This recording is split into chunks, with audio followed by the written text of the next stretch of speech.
Esta es nuestra primera versión de lo que sería un podcast acá costeño, vallenato, donde vamos a estar hablando sobre todo de temas que nos interesan a mí y a mi grupo de amigos inicialmente, que son temas de política, economía, temas de arte, de cine, de música. Entonces hoy vamos a hablar con, él es gerente de mantenimiento en una empresa en Guyana que se dedica a temas de perforación y está bastante interesante el tema porque Guyana últimamente se ha vuelto muy atractivo y está ocupando los primeros puestos en temas de desarrollo económico en el mundo. O sea, va a ser el país con mayor crecimiento económico en la siguiente década. De hecho, tiene crecimientos económicos por encima de China y de cualquier otra potencia mundial.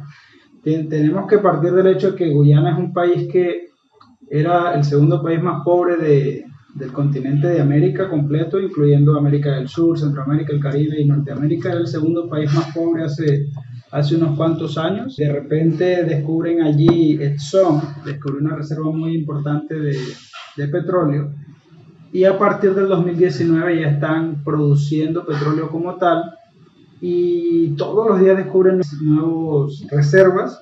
De hecho, creo que la última fue creo que hoy, salió que hace como 3 o 4 horas vi que salió, que descubrieron nuevas reservas, pero no anunciaron la cantidad, pero sí dijeron que era muy importante. Se une a las reservas que ya tienen, que son de 9 millones de barriles, ¿no? Se supone que de aquí ellos, más o menos leí, que de aquí al 2027 van a completar 10 proyectos petrolíferos. Solo Exxon va a completar 10 proyectos petrolíferos en Guyana operativos. En el momento tiene uno solo, si no estoy mal.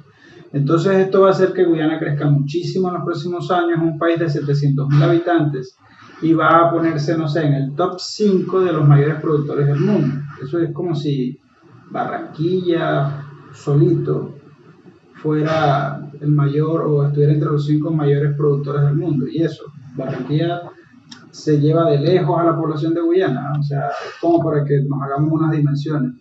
Entonces, tú que iniciaste a trabajar allá hace 2 años, ¿no? ¿Cómo has visto el desarrollo económico en estos últimos 2 años? Cuando yo recién llegué a Guyana, yo en realidad había visto solamente un par de fotos por Google Maps. Nunca, en realidad es un país del que poco se habla, poco se conoce. Y recuerdo claramente el viaje del aeropuerto al sitio donde me iba a hospedar esa noche, que era aproximadamente una hora ese trayecto, del aeropuerto internacional que tiene, el principal, hasta la ciudad, era aproximadamente una hora. Y recuerdo que me parecía loquísimo o sea, nunca había visto ese nivel de pobreza en un sitio, ¿viste? Y se supone que estaba en la capital. Recuerdo, es la hora y todavía no me cabe en la cabeza que no existen andenes, que estamos acá, viene un cementerio como de 30 tumbas, después viene una casa fea así derrumbándose, y después viene una mansión, y después otra mansión, después un Porsche, después 3 casas derrumbándose. O sea, Entonces, lo que quiere decir es que la brecha social es es súper evidente. O sea, demasiado. yo creo que no hay un país que yo haya visitado donde no sea tan evidente como en Guyana la brecha social. Demasiado. Es una brecha, incluso es social y es racial, porque también a medida que tú vas conociendo al país, conociendo a las personas, vas conociendo empresas, te das cuenta que los mayores inversores, la gente de capital, suelen ser de raza de ascendencia hindú. Ahí te voy a complementar. Hay que tener en cuenta que en este país hay dos razas principales que son como los descendientes de afrodescendientes y los descendientes hindúes, ¿no? Sí. Porque en este país era realmente como una colonia de Inglaterra, era la Guyana inglesa, y la actividad económica que ellos desarrollaban ahí, o sea, Inglaterra como soberano, la actividad económica que desarrollaba ahí principalmente eran fincas, eran cultivos, y empleaba mano de obra esclava, ¿no? Que era muy común en la época, y la mano de obra esclava provenía principalmente de India y de África. Entonces hoy en día los blancos se fueron, por decirlo de alguna manera, y quedaron allí solamente la población india o los descendientes pues de los esclavos indios y los descendientes de los que en algún momento fueron esclavos africanos. Sí, hay todavía otras poblaciones que están lo que ellos llaman los aborígenes, que son los indígenas, las tribus indígenas de Guyana. También está llegando mucho las personas de China, está llegando masivamente personas de China. Y obviamente migración de países como Cuba, Dominicana, Venezuela, pero eso es actual. Eso es actual. Sin embargo, esa fue mi primera impresión hace 2 años. Y el país en 2 años, honestamente, está comenzando a cambiar de manera muy acelerada. Muy acelerada. ¿Cuáles son? Yo tengo 2 años que no voy. Yo visitaba este país de manera muy frecuente desde el 2015 hasta el 2019. Hace 2 años no voy. Una de las razones es la pandemia. ¿Cuáles son los principales cambios que han habido ahí en los últimos 2 años? Mira, la llegada de franquicias, como tiene un país tan pobre, tan chiquito, o sea, solamente el país entero, como dijiste, tiene 700.000 habitantes, han llegado franquicias como Subway, KFC, Burger King, McDonald's, Hard Rock Café. En cuestión de años, de pocos años, han comenzado hasta comenzar esa franquicia. Eso es un buen indicio. Ejemplo, hace poco tuve la oportunidad de hablar con una chef, no recuerdo el nombre del hotel. Dicho hotel hoy en día se encuentra totalmente... No es el caso. Y todo el hotel hoy en día se encuentra alquilado por Edson. Edson tiene todo, o sea, Edson es actualmente su único cliente, por así decirlo. Entonces, yo en algún momento, si no estoy mal, hace un año, leí que estaba necesitando 1.500 camas de hoteles adicionales a las que ya existían. De hecho, el Pegasus, hace 2 años que yo fui, estaba iniciando como su expansión. El Pegasus pues, es un hotel muy tradicional allá, yo pensaría que está entre los 3 más grandes. El Ramada, el Pegasus y el Marriott eran los más grandecitos. Y Pegasus estaba recién empezando su expansión y de todas maneras se quedaba corto porque el país necesitaba inmediatamente, o sea, hace un año, antes de pandemia, necesitaba 1.500 habitaciones de hoteles nuevas. Sí, y bueno, el país no solamente está creciendo, obviamente, en petróleo, sino también en minería. Cada vez, por ejemplo, Barrick, que está haciendo una campaña de exploración que se gastó $1.2 millones, esas cifras son públicas, para esa campaña, con opción de compra para comprarle el proyecto si la campaña de exploración sirve, de aproximadamente otros $4 millones para seguir para Los 4 millones de dólares son opción de compra. El 1.2 ya fue gastado. Ok, sí te sigo. Y bueno, Barrick es la segunda empresa más grande de oro a nivel mundial. Esas grandes empresas se están enfocando mucho. La industria china también hizo una adquisición el año pasado de una minera, si mal no recuerdo, era Zijin Mining. sí, y cada día son más las industrias que están echando el ojo en Guyana. Y también, o sea, Guyana es un país que ya se está viendo afectado en el sentido político respecto a eso, porque tiene una disputa desde hace muchos años, que ahora hoy en día se está volviendo cada vez más intensa, sobre su territorio nacional con Venezuela. Venezuela quiere atribuirse un gran parte del territorio nacional de Guyana, que es enriquecido en oro y supuestamente tienen bastante reserva de petróleo en ese territorio. Entonces es un país que ya comienza a tener vistos de lado y lado. El año pasado hubo visita a un príncipe de Abu Dhabi al país. Son cosas como que tú dices, un país que ni siquiera representa el capital de una ciudad importante, tiene ya como, está despertando como señales, como que, hey, acá. Por ejemplo, en cantera, la cantidad de canteras que quieren comenzar a abrirse, incluso creo que una empresa de cementos muy importante a nivel Cemex va a abrir una cantera en Guyana. Ya está en campaña explorativa desde hace 4 o 6 meses y se supone que comienza la parte de producción a 6 meses y ni siquiera es para abastecer a Guyana. Se supone que eso va a ser para abastecer a Trinidad y Tobago. Pero el gobierno guyanés ya le está pidiendo, está tratando de denunciar con SEME para que no abastezca a Trinidad y Tobago con esas reservas, sino que las van a necesitar para Guyana. Porque Guyana se le vienen grandes obras civiles y no tienen el material todavía, o sea, no hay las suficientes canteras para eso. Sí. O sea que Cemex En verdad, este tema conozco poco, pero lo que tú sabes es que se va a abrir una cementera allí o una cantera. Es una cantera, es para triturar roca. Roca Pero triturada. no es cementera. No, tengo entendido que no. Es para roca triturada, para construcción, pero esa roca será enviada a Trinidad y Tobago. Ok, no, pero en realidad, con el desarrollo de infraestructura que se viene para el país, Es lo que no el hace gobierno ningún sentido que busque un mercado foráneo. es lo que el gobierno les está diciendo. Incluso el gobierno de ahora también, el gobierno guyano había tenido una falencia, no sé si el gobierno guyano como tal, pero había una falencia de que no habían certificado más blaster desde hace varias décadas, un par de décadas atrás. Y ya este año están muy incisivos en qué personas en el país tienen conocimiento en explosivos, en voladura, para volver los blaster, porque el gobierno necesita más blaster, porque va a comenzar a haber movimiento de tierra en diferentes lugares del país, no solamente en las grandes industrias mineras. Vale, vale.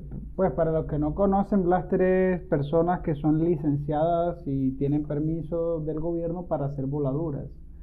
Que pues, en la producción minera, una de las actividades de la minería es volar la roca, meterle explosivo a la roca y volarla, para poderla llevar a un tamaño que sea fácil de manipular por la maquinaria, porque muchas veces está allí la roca como el macizo así gigante, y por más que la maquinaria quiera arrancarla o algo así, no puede, no tiene la dureza, la fuerza suficiente. Entonces con el explosivo uno la detona, queda de un tamaño que es manipulable y ahí ya entra la maquinaria y la manipula. Eh, una pregunta, y además pues, de que has visto llegar franquicias y desarrollo de hotelería como tal, han habido desarrollos a nivel de infraestructura básica, así como que mejorar algo Se vías. está comenzando a mejorar vías principales, sí, las vías secundarias aún no. Yo pensaría que también en el transcurso de los siguientes 2, 3 años comenzarán a hacer andenes, comenzarán a mejorar todo ese tipo de infraestructura, pero están empezando, al menos en Jordan, a lo largo de la ciudad, se ven obras en diferentes puntos de maquinaria, no obras pequeñas, obras de que están mejorando una ruta importante. Cabe resaltar que en Guyana, un país muy chico, ¿no? Y que hasta hace unos años pues eran bastante pobres aún, simplemente que está la expectativa de que va a crecer económicamente muy rápido. No hay puerto, los barcos llegan hasta cierta distancia de como un puerto fluvial pequeñísimo que ellos tienen, entonces los botes van allá y el barco grandote descarga el contenedor a un barco chiquitito, a una barcaza, y ahí luego lo descargan en unos puertos muy pequeños, que son unos puertos que realmente es lo que puede llegar ahí a ese puerto es una barcaza. Un barco grande de carga, ni siquiera mediano, puede entrar allí a descargar en esos puertos que ellos tienen. Entonces no tiene puerto, no hay un puente que cruce el río principal de Georgetown, un puente pues de concreto. Lo que lo cruza es un puente colgante que no estoy muy claro, pero creo que lo abren a ciertas horas, y eso genera un trancón horrible ahí en la entrada de este puente colgante, de este puente flotante. Hay puntos para también, que los he vivido ya, hay puntos para viajar al interior del país, ¿sí? Recordemos que Jordan se encuentra en la costa atlántica, ¿sí? Está en el norte del país.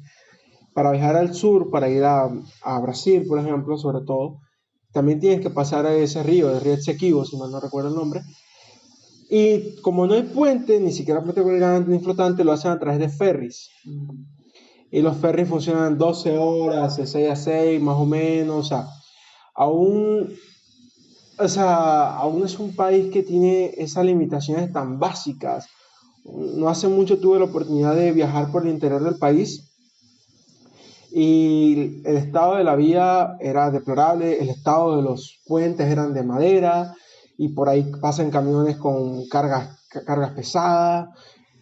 Incluso en camioneta, una camioneta equipada, alta, con 4x4 todo, me tardé 5 horas en recorrer 100 kilómetros. Entonces, todo ese... Lo que pues en condiciones normales te debería tardar una hora. Una hora y media. Todo ese tipo de cosas yo creo que pronto comenzarán a cambiar porque los inversionistas piden ese tipo de mejoras, como que mejoras en las vías, mejoras en las carreteras, y es la oportunidad del país para mejorar eso.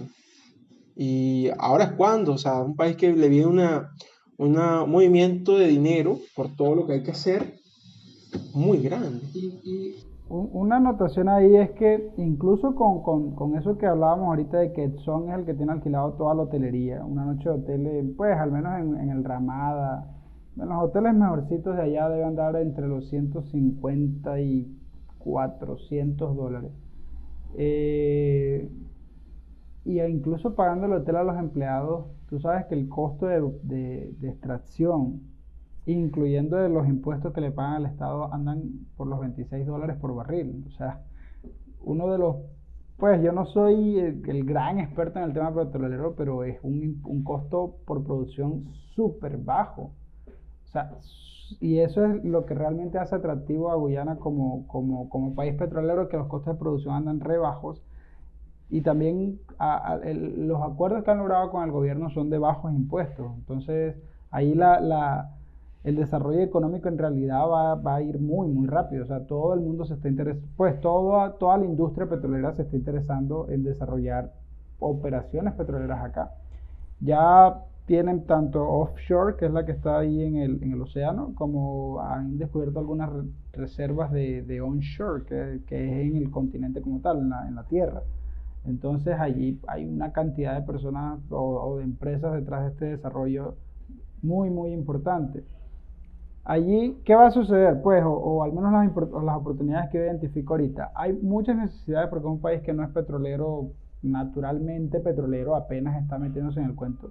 Entonces, cualquier empresa que tenga o que provea y que tenga algo de experiencia en servicios petrolíferos como tal, va a llegar a Guyana en algún momento si es que ya no está. Las empresas de construcción van a tomar un papel muy protagónico allí. Las empresas, bueno, de comidas, las empresas hoteleras.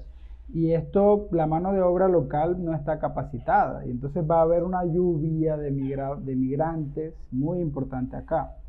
Del estudio que he hecho hasta ahora, principalmente en un tema que me gusta a mí en lo personal, que es el tema de bienes raíces. El problema de los bienes raíces en Guyana es que conseguir un lote es demasiado costoso, o una casa que ya exista. Lo que pasa es eso, lo que pasa es que es un país que, o sea, está pasando de 0 a 10, ¿sí? No es como que sea una transición económica progresiva, lenta, que la gente, las personas y la misma industria tenga la capacidad de irse adaptando poco a poco, sino que está siendo rápido, explosivo. Eso puede ser también contraproducente, porque, por ejemplo, el mismo caso de la mano de obra calificada, como están pasando de no haber necesitado cierta mano de obra calificada a lo largo de los años, están pasando a demandar demasiado. ¿Sí? Entonces no le das tiempo al mismo Estado de prepararse de antemano para tener esos profesionales netamente guyaneses.